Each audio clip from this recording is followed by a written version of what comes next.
নমস্কার, আমি সৌম্য। আপনারা দেখছেন স্পোর্টস বাংলা। সংবাদ মাধ্যম আনাদুলু জানিয়েছে যে আরব লীগ, আরব দেশগুলোর একটা সংগঠন, তারা লেবাননের হিজবুল্লাহ নামক সংগঠনটিকে সন্ত্রাসবাদী সংগঠনের তালিকা থেকে সরিয়ে দিয়েছে।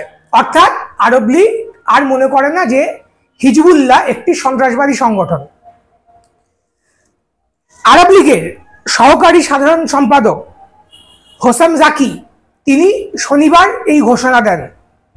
এছাড়াও আল আকবর, যেটা লেবাননের একটি পত্রিকা, সেই পত্রিকা যেটা খবর করেছে সেটা হচ্ছে শুক্রবার, অর্থাৎ এই ঘোষণার ঠিক আগে শুক্রবার জাকি বেইরুটে অর্থাৎ লেবাননে মোহাম্মদ রাত, যিনি হিজবুল্লাহর সাথে সম্পর্কিত রেজিস্ট্যান্স ব্লকের নেতা, তার সাথে দেখা করেন এবং তারপরে শনিবার এই ঘোষণাটা দেন। এছাড়াও যেটা জানা যাচ্ছে যে গত মঙ্গলবার থেকে জাকি লেবাননে গিয়েছেন, লেবাননের সরকারি প্রতিনিধিদের সাথে কথা বলেছেন, বিভিন্ন স্তরের নেতাদের সাথে কথা বলেছেন, সরকার এবং বিরোধী দল। তারপরে হিজবুল্লাহর সম্পর্কিত যে রেজিস্ট্যান্স ব্লকের সাথে কথা বলেছেন এবং শনিবার তার এই ঘোষণা। এটা একটা তাৎপর্যপূর্ণ সময় এই ঘটনাটা ঘটলো যখন ইসরায়েল লেবাননে হিজবুল্লাহর বিরুদ্ধে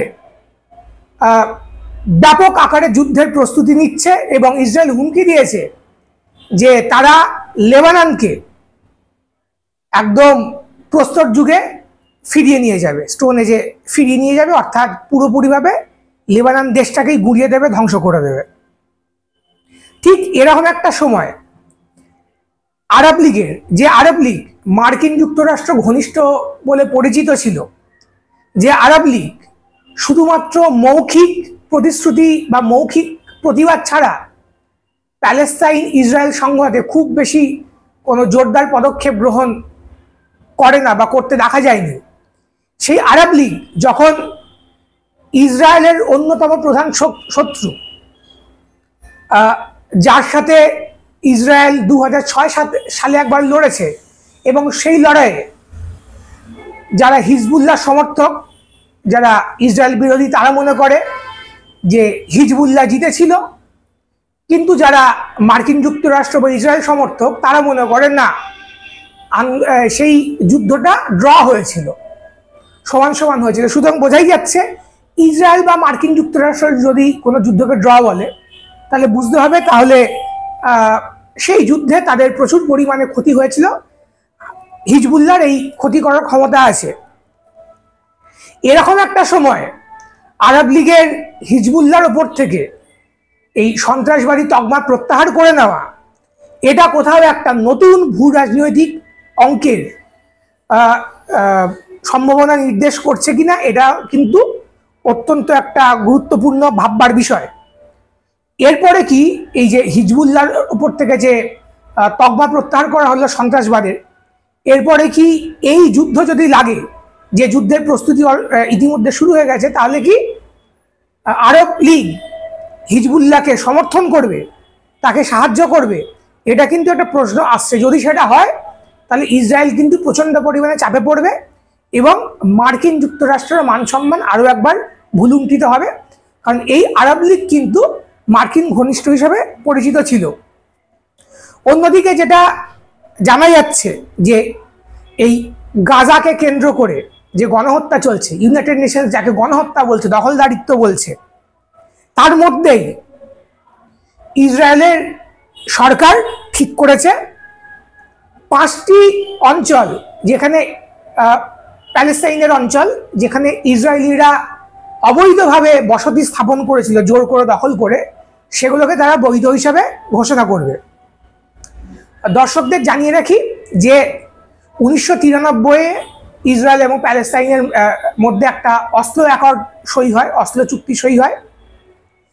এই অসলো পরে এটা আসলে চুক্তিটা ফাইনাল হয়েছিল ওয়াশিংটন ডিসিতে, বিল ক্লিন্টনের মধ্যস্থতায় ইসরায়েল প্যালেস্তাইনের মধ্যে একটা শান্তি চুক্তি হয়েছিল যে দুই দেশের অস্তিত্ব স্বীকার করে নেবে। এবং বেশ কিছু অঞ্চলে ওয়েস্ট ব্যাংকের ভেতরেও যেখানে প্যালেস্তিনিয়ান অথরিটির নিয়ন্ত্রণ থাকবে, কিছু অঞ্চলে যৌথ নিয়ন্ত্রণ থাকবে, যেটা হচ্ছে নাগরিক বিষয়ে প্যালেস্তাইন দেখবে, নিরাপত্তা দেখবে ইসরায়েল, আর কিছু অঞ্চলে ইসরায়েলের নিয়ন্ত্রণ থাকবে। সেই চুক্তিকেও অস্বীকার করে যেখানে যৌথ নিয়ন্ত্রণের জায়গা বা যেখানে ইসরায়েলের ঢোকার কথা নয় সেই অঞ্চলে, বা যেখানে প্যালেস্তিনিয়ানদের ফিলিস্তিনিদের থাকার কথা সেই অঞ্চলগুলো ইসরায়েল কিন্তু দখলে নিতে শুরু করেছে। প্রতিনিয়ত তারা দখলে নিত এবং তার ফলেই কিন্তু এই 7ই অক্টোবরের যে হামলা, এটা হিজবুল্লাহ, হামাস বা ফাতা বা অন্যান্য সংগঠনগুলো মনে করে। কারণ বড় আক্রমণ ছাড়াই ছোট ছোট আক্রমণের মধ্যে দিয়ে ইসরায়েল ক্রমাগত তাদের জমি দখল করেই চলেছিল। ফলত 7ই অক্টোবরের হামলাটা একটা মরিয়া প্রচেষ্টা ফিলিস্তিনিদের, সেটা অনেকে মনে করে।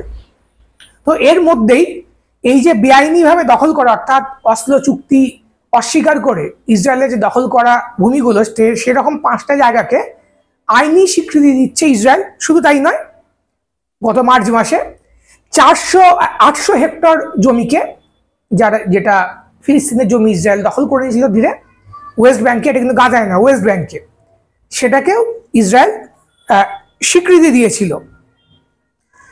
বুঝতেই পারছেন ইসরায়েল প্রচণ্ড পরিমাণে মরিয়া যে ধীরে ধীরে প্যালেস্তাইন বলে কিছু থাকবে না, সেই লক্ষ্যে তারা এগোচ্ছেন বলে অনেকে মনে করছে, যেটা যুদ্ধটাকে, সংঘাতটাকে একটি মরিয়া জায়গায় ঠেলে দিয়েছে, যেখানে ইসরায়েলের সিদ্ধান্ত যে কোনো রকম প্যালেস্তাইন রাখবে না, আর প্যালেস্তাইনেরও তাই দেওয়ালে পিঠ থেকে যাওয়ার মতো অবস্থা, যেখানে তারা মনে করছে যে করে হোক, যে কোনো প্রচেষ্টাতে প্রাণ দিয়ে হোক আমাদের স্বাধীনতা আমাদের অর্জন করতে হবে। এবং শুধুমাত্র গাজায় নয়, দক্ষিণ দিকে নয়, ওয়েস্ট ব্যাংকে নয়, ইসরায়েল এবার উত্তর দিকে লেবাননে হামলার প্রস্তুতি নিচ্ছে।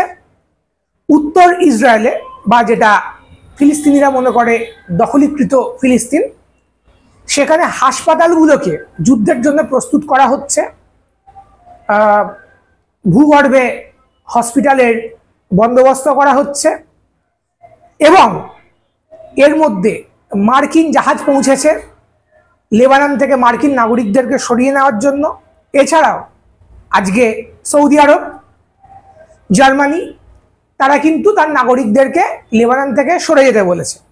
অন্যদিকে লেবাননের যে সরকার, তারা বলেছে যে তারা কোনোভাবেই যুদ্ধ চায় না, তারা শান্তি চায়।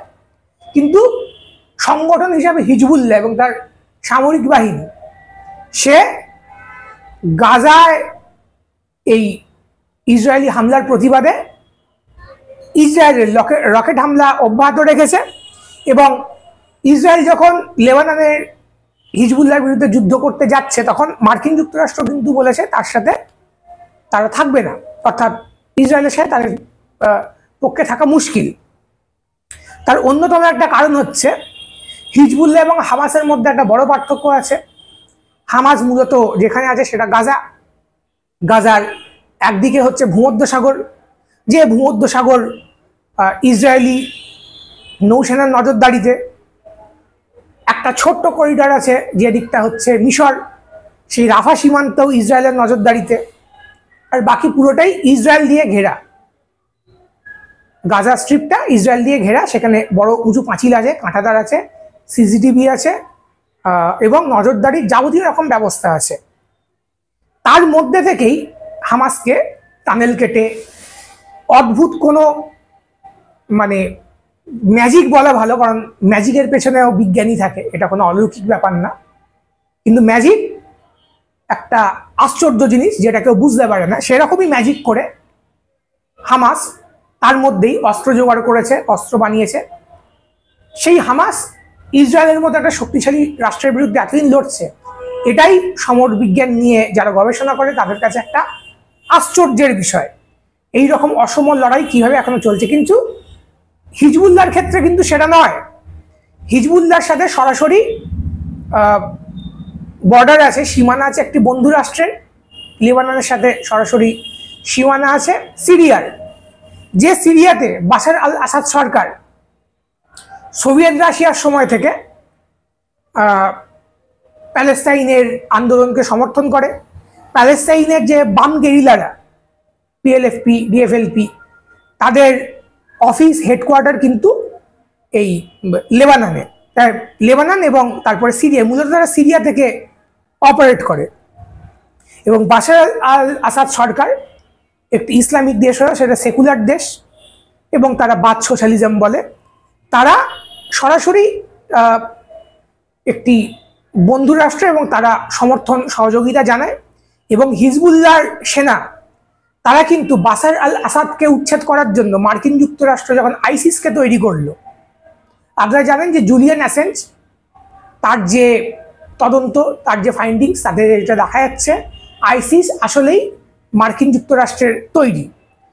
এই আইসিসকে তৈরি করে যখন বাশার আল আসাদকে উচ্ছেদের চেষ্টা হয়েছিল বা এখনো যেটা চলছে, সেই গৃহযুদ্ধে হিজবুল্লাহ কিন্তু বাশার আল আসাদের হয়ে লড়েছে। এবং হিজবুল্লাহর কাছে এখন 1 লক্ষের মতো প্রশিক্ষিত অভিজ্ঞ যোদ্ধা আছে যারা সিরিয়াতে লড়েছে। এছাড়াও এটা সামরিক বিশেষজ্ঞরা মনে করে যে হিজবুল্লাহর কাছে 1.5 লাখ থেকে 2 লাখ মিসাইল আছে, যে মিসাইল তারা বিশেষজ্ঞরা মনে করে যে দৈনিক তারা 3000 মিসাইল মারতে পারে। এবং এটা যদি তারা করে তাহলে ইসরায়েলের defence system, air defence system, সেটা ভেঙে পড়বে। সুতরাং হিজবুল্লাহর সাথে এটা ওটা পেরে ওঠা অতটা সহজ হবে না ইসরায়েলের পক্ষে। এরকম একটা পরিস্থিতিতে মার্কিন যুক্তরাষ্ট্রও কিছুটা পিটটান দিচ্ছে, কারণ সামনেই মার্কিন যুক্তরাষ্ট্রের ভোট এবং গাজায় পরিস্থিতি সামলাতে না পারা নিয়ে বড় অংশের মার্কিন নাগরিকেরা 61% একটি সমীক্ষায় দেখা গেছিল তারা বাইডেনের ওপরে খুশি নন।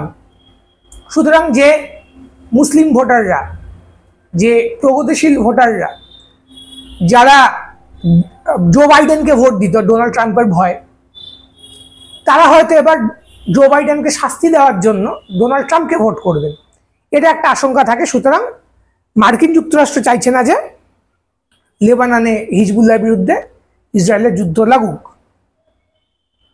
এই বিষয়ে আপনার কি মতামত অবশ্যই আমাদেরকে কমেন্ট করে জানাবেন। আমাদের চ্যানেলটিকে সাবস্ক্রাইব করবেন। ধন্যবাদ।